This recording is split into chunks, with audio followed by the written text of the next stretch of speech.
It's literally insane how much better I feel now that I'm outside by a body of water. Like, it is amazing.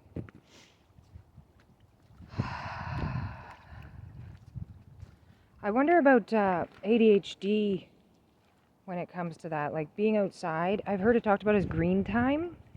You need your green time. I mean, I think everybody just needs it.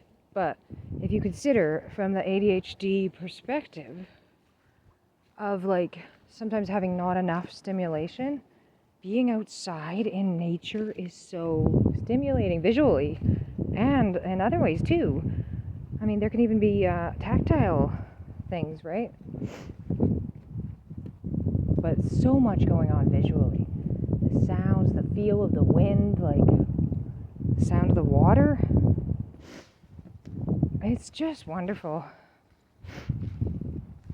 But here's my question about ADHD. Say if I did have it. Well, this is what happened. Okay, so I was seeing this therapist, and she gave me the diagnostic impression, she said, of ADHD and borderline personality disorder. So that was her guess, but she's not qualified to diagnose. So she said, she told me about this thing in Canada where you can do an online assessment, like it's like a video call for ADHD. So beforehand, you fill out all these questionnaires. So I did. It was a lot. Then you have your date for the diagnosis. So when we were looking at it, it was the craziest thing too. I gotta mention this. She was late to the appointment by like 5 minutes. It was insane.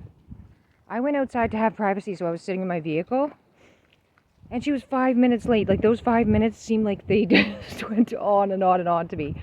After I had been worried that I was almost going to be late, and then she was actually 5 minutes late. It's like, what? It was shocking. Anyway, so this appointment resulted in me getting a bunch of stuff back, like in an email, like PDFs or whatever, saying, it said, differential. You have been given a differential diagnosis or something. That was the word, differential diagnosis. That's what it said for BPD and also for, which is borderline, and also for ADHD. So what she told me was that because of this, like, complication of possibly having both, we can't give you medication. Like, I can't give you the ADHD diagnosis and offer medication without first figuring out if you have this other thing going on. And she said about how, like, the ADHD medication could make another mental health thing become worse or something like that, I think. So, yeah. Here's my question. Should I just, like, try to go back to them? Maybe I could do the test again and it would come back as just ADHD? I mean, I don't know if that would work. I wasn't trying to make myself seem like borderline. I was trying to just answer the questions. I mean, I think it's obviously true that I have ADHD. And I wonder what kind of positive effect it would have on me to have medication. I'm interested to find out. And I really am thinking that I might want to be going off of this medication I'm on for depression. Because I'm just concerned that it's like a temporary fix and I'm gonna suffer getting off of it. And I'm gonna go back to just being so depressed. I think what's gonna happen is I'm just gonna keep going back to being depressed even in between when I am taking it. And then they'll increase my dose. That's how it just goes, isn't it? They put you on an antidepressant. You're like, I don't know if it's working. They're like, okay, increase the dose.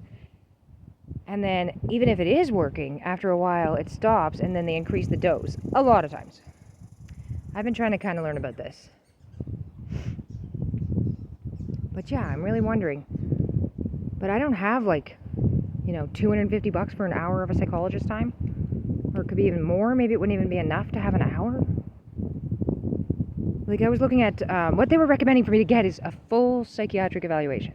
Which to me, that sounds appealing. Yes, great, let's do it. Let's have a full psych eval. Let's do it. Except for, I don't want to pay for it, though. Like, is it free? No, not free. And then I realized another issue is I'm too afraid to be totally honest. Because some things, it's like, I'm not going to say that. I'm afraid that's going to get me in trouble.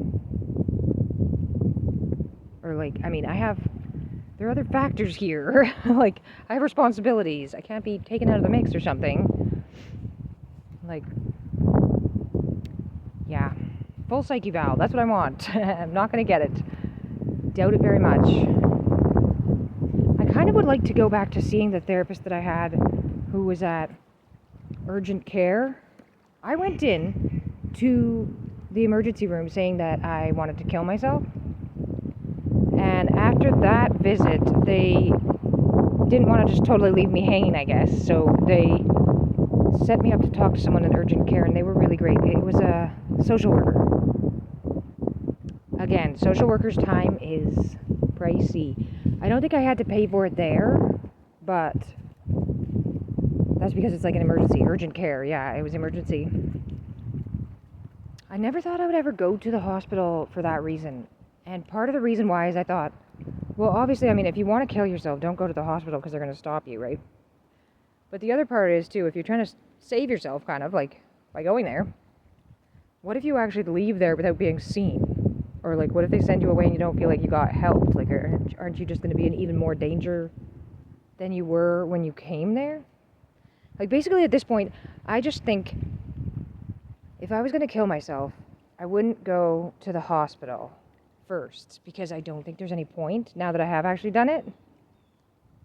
Like, I was pointed towards mental health resources, some of which were the same ones that I was already trying to access. Like, so basically in my life there was no difference between before I went to the hospital for help and after. Like, the biggest thing that could have helped me was like the people actually in my life caring about what was going on with me. Which involves me being straight with them and telling them what's going on with me and how severe things are. It's just, it sucks saying like, hey, I'm desperately, horribly lonely. The pain is so bad, I think I'm almost going to kill myself. Like, that's not a fun thing to say to someone. I'd rather not. I'd just rather not. Let them enjoy their day and I won't enjoy mine. Most likely, if I'm feeling that bad. I have these struggles at times. But now we have like a bit more space and I think I'm doing better. I don't really know how I'm doing. But I'm going to be going downhill quick. Running out of weed probably. Anyway, it's been fun, guys. We'll chat it up again later.